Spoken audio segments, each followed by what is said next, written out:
పెద్దదే ఇది. జస్ట్ నువ్వు స్టార్ట్ అయ్యాం ఇంకా. సో తపోవనం క్రాస్ అయ్యాం ఇందాకనే. ఇంకా ముందర గుత్తి దగ్గర ఒక టెంపుల్ ఉంది, ఆ టెంపుల్ చూసుకునేసి డైరెక్ట్గా వెళ్ళిపోవడమే. డే 1 డైరెక్ట్ ప్రయాగ్రాజ్ అనుకున్నాం, చూడాలా ఎంతవరకు వెళ్తున్నా. మార్నింగ్ 4 o'clock అనుకున్నాం టైం అరౌండ్ 6:40 అవుతుంది. ఇంకా జస్ట్ అనంతపూర్ క్రాస్ అయ్యాము. ఇటు చూద్దాం. సూర్య వల్ల చాలా లేట్ అయిపోయింది కదండి. టైం అంటే అభి అంటే టైం. ఇది అస్సలు కాదు టైం అంటే అభి అస్సలు కాదు. మన అనిల్ స్వామి కూడా వచ్చినారు. రెడీ అయినాడు అని చెప్పినాడు, కానీ టైం చూస్తే లేదు స్వామి, నేను రెడీ అయిపోయినాను. సూర్యగాడు వచ్చి టీ తాక్కుంటే పాటలు డౌన్లోడ్ అని 15 నిమిషాలు టైం వేస్ట్ చేసాం. పాటలు లేకపోతే ఎట్లా రెడీ చేస్తాను అంటే నిన్నంతా ఏం చేసినావు స్వామి? అదే కదా, నిన్నంతా ఏం చేసినాడు. వానికి ఇంట్లో వైఫై ఉంది, కానీ వాడు చూడు డౌన్లోడ్ చేయకోకుండా చెప్తున్నావు కాబట్టి నేను మీ ఇంటికి వచ్చి చేసిన స్వామి.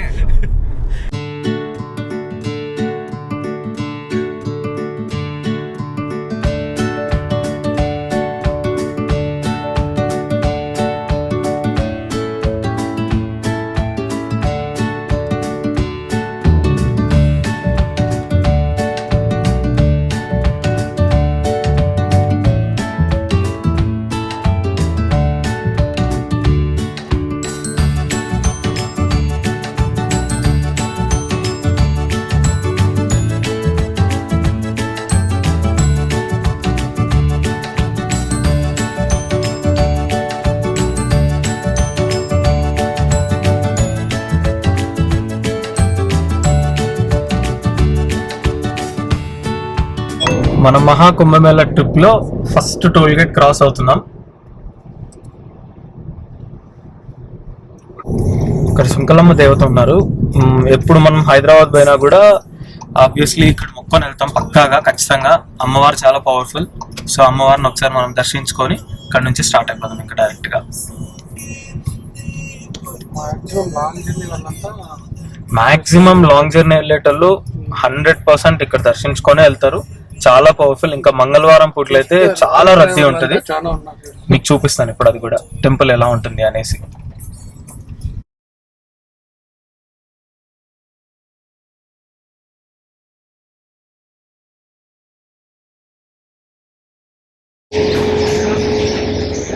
ప్రయాగ్రాజ్ లో ఆన్ ద వేలో ఫస్ట్ టెంపుల్ దర్శనం.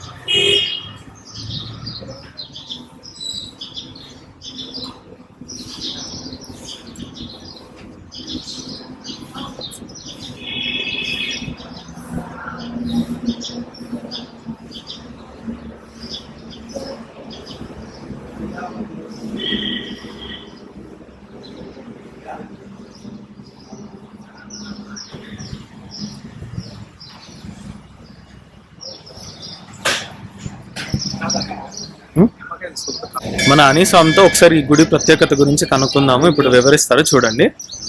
ఏం లేదు స్వామి, యాక్చువల్గా గుడి పేరు వచ్చి బాట్ల సుంకలమ్మ అని అంటారు.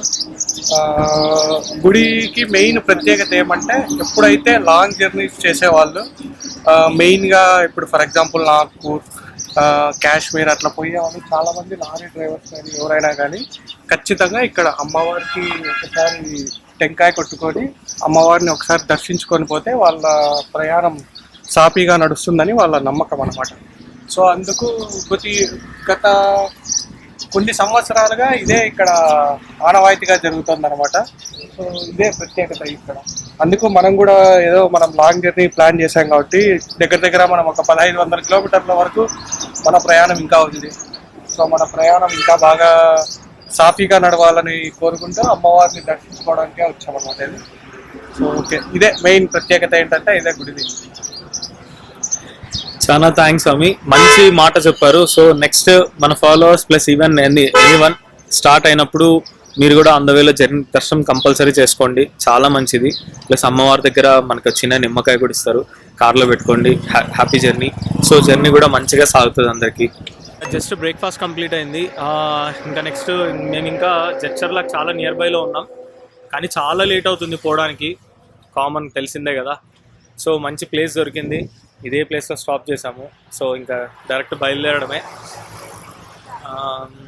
మేబీ యాక్చువల్లీ రీచింగ్ టైం వచ్చేసి 8:25 చూపిస్తుంది, కానీ ఒక 25 మినిట్స్ కవర్ చేసాం. నెక్స్ట్ డే మార్నింగ్, ఈరోజు కాదు, నైట్ కాదు, నెక్స్ట్ డే మార్నింగ్ 8:25 చూపిస్తుంది.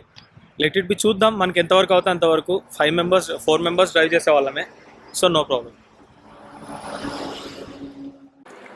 మన హైదరాబాద్ ప్రకృతి అందాలు చూడండి ఎంత బాగున్నాయో. అసలు ప్రీవియస్లీ ఇంత అని అనుకోలేదు, ఇంత బాగుంటుందనేసి. వీళ్ళు కూడా మన ప్రయాగ్రాజ్కి వస్తున్నారు. ఆ సనాతన్ జెండా చూసారా, ఆ మాత్రం ఉంటుంది. ఇంకా నంబర్ ఆఫ్ వెహికల్స్ ఎదురయ్యాయి. సో మేబీ ఇంకా ఫార్వర్డ్ జర్నీలో నంబర్ ఆఫ్ వస్తాయి అనుకుంటా. చూడండి మంచి మంచి లొకేషన్స్ ఉన్నాయి. బట్ ఈరోజు మొత్తం ట్రావెలింగ్కే వెళ్ళిపోయింది, మ్యాక్స్ టు మ్యాక్స్. ఇంకా ఎందుకంటే మేము సియోనిలో స్టే చేయాలి అనుకున్నాం. సో సియోనికి వెళ్ళేసి ఇంకా స్టే చేసేస్తాం అనమాట, అంతే. సియోని నుంచి Day 2 బ్లాగ్ స్టార్ట్ అవుతుంది. సో ఇక్కడతో నేను ఇంకా ఈ బ్లాగ్ ఎండ్ చేయాలనుకుంటున్నా. అన్ఎక్స్పెక్టెడ్ ఎండింగ్ లాగుంది, బట్ నెక్స్ట్ బ్లాగ్స్ అన్నీ మేబీ ట్రై చేస్తాను. ఇంకా ఇనీషియల్ మధ్యలో చాలా గ్యాప్స్ పడుతున్నాయి నాకు బ్లాగ్స్కి. బట్ లెట్ ఇట్ బి, ఎట్లాగైనా నేను ఇంకా ది బెస్ట్గా ఇవ్వడానికి ట్రై చేస్తాను. Please share and subscribe. Thank you so much.